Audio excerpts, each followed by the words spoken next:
জয় যিশু। প্রথম পাঠ প্রবক্তা ইসায়ার গ্রন্থ ৩৮ অধ্যায় ১ থেকে ৬ পদ, ২১ থেকে ২২ পদ এবং ৭ থেকে ৮ পদ। প্রার্থনার ফলে রাজা হেজেকিয়ার আরোগ্য লাভ। এক সময়ে জুদার রাজা হেজেকিয়া অসুস্থ হয়ে পড়লেন। তার মর্মর অবস্থা হল, সেই সময়ে আমোসের পুত্র প্রবক্তা ইসায়া এসে তাকে বললেন, ভগবান এই কথা বলেছেন, তুমি এবার নিজের সব কিছুরই একটা ভালো মতো ব্যবস্থা করে ফেলো, কেননা তোমার মৃত্যুর সময় এসে গেছে, তুমি আর সেরে উঠবে না। হেজেকিয়া তখন দেওয়ালের দিকে মুখ ফেরালেন। ভগবানকে তিনি মিনতি জানালেন, বললেন, দুহাই ওগো ভগবান, একবার মনে করে দেখো, আমি এতদিন কেমন বিশ্বস্তভাবে মনে প্রাণে কত অনুগত হয়ে তোমার কাছে কাছে থেকেই জীবন কাটিয়েছি। তোমার চোখে যা ভালো তাই তো করেছি আমি। এই বলে তিনি অঝরে কাঁদতে লাগলেন। তখন ইসায়ার প্রতি উচ্চারিত হল ভগবানের এই বাণী, যাও, তুমি হেজেকিয়াকে গিয়ে বলো, তোমার পিতৃপুরুষ দাউদের ঈশ্বর স্বয়ং ভগবান এই কথা বলেছেন, আমি তোমার প্রার্থনা শুনেছি, তোমার চোখের জলও দেখতে পেয়েছি। শুনো, আমি এখন তোমার আয়ুষ্কাল আরও 15টা বছর বাড়িয়ে দিলাম।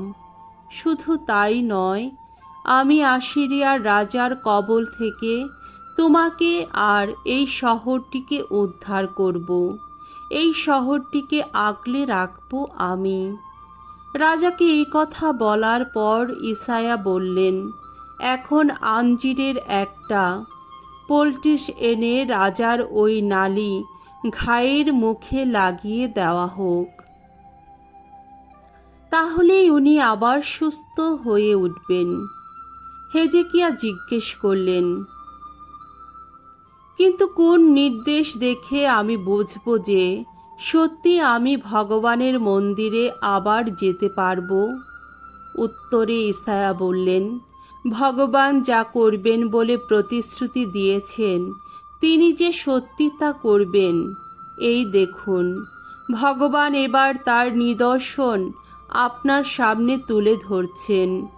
ওই যে আহাজের ওই সিঁড়ির যে ধাপ পর্যন্ত আস্তগামী সূর্য তার ছায়া নামিয়েছে, আমি এখন সেখান থেকে ওই ছায়া 10 ধাপ পিছিয়ে আনব। তখন দেখা গেল, সেই সিঁড়িতে সূর্যের ছায়া যত ধাপ নেমেছিল, সেখান থেকে 10 ধাপ সত্যি পিছিয়ে এলো। প্রভুর বাণী। ঈশ্বরকে ধন্যবাদ। শাম সঙ্গীত। ইসায়া ৩৮ অধ্যায় 10 থেকে 12 পদ ও 16 পদ।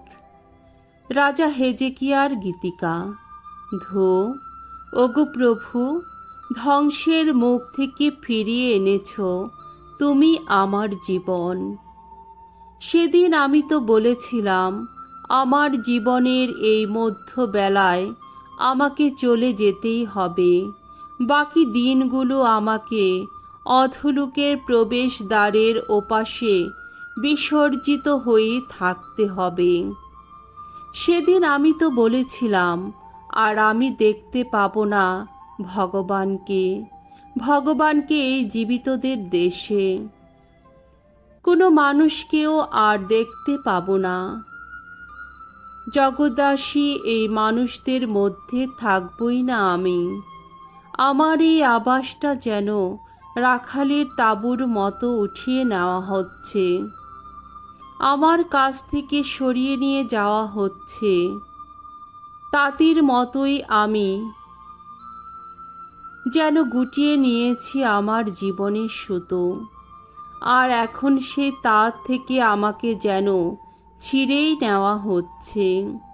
ওগো প্রভু, তবুও তোমারই জন্যে জীবিত থাকবে আমার এই প্রাণ। আমার আত্মাও শুধু তোমারই জন্যে থাকবে জীবিত। ওগো, দুহাই তোমার, আমায় সুস্থ করে তুলো। ওগো, বাঁচিয়ে রাখো আমার জীবন। বাণী বন্দনা। জয় জয় প্রভুর জয়।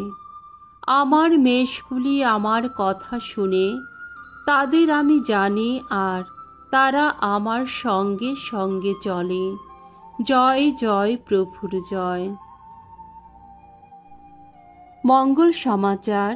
মথি রচিত মঙ্গল সমাচার 12 অধ্যায় 1 থেকে 8 পদ। বিশ্রামবার পালনের বিধি প্রসঙ্গে মমতাময় যিশু। সেই সময় একদিন যিশু একটি শস্য ক্ষেতের মাঝখান দিয়ে যাচ্ছিলেন। দিনটি ছিল বিশ্রামবার। তার শিষ্যদের খিদে পাওয়ায় তারা শীষ ছিঁড়ে ছিঁড়ে শস্যের দানা খেতে লাগলেন। তাই দেখে কয়েকজন ফরিসি যিশুকে বললেন, ওই দেখুন, বিশ্রামবারে যা করতে নেই আপনার শিষ্যেরা তাই করছেন। যিশু উত্তর দিলেন, দাউদ ও তার সঙ্গীরা সেই যেদিন ক্ষুধার্ত হয়ে পড়েছিলেন, সেদিন তিনি কি করেছিলেন? আপনারা কি তাহলে তা পড়েননি?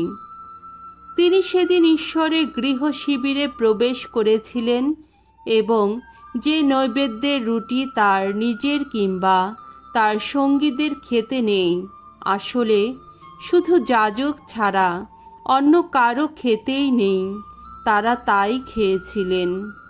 তাছাড়া বিধান গ্রন্থে আপনারা কি এই কথাও পড়েননি যে বিশ্রামবারে যাজকেরা মন্দিরে বিশ্রামবারের নিয়ম লঙ্ঘন করে থাকেন বটে, অথচ তাতেও তাদের কোনো দোষ হয় না।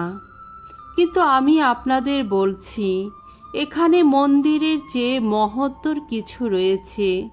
আপনারা যদি শাস্ত্রের এই কথার অর্থ বুঝতেন, আমি তো বলিদান নয়, দয়াই চাই, তাহলে এই নির্দোষ মানুষদের আপনারা কখনো অমনভাবে দোষী করতেন না।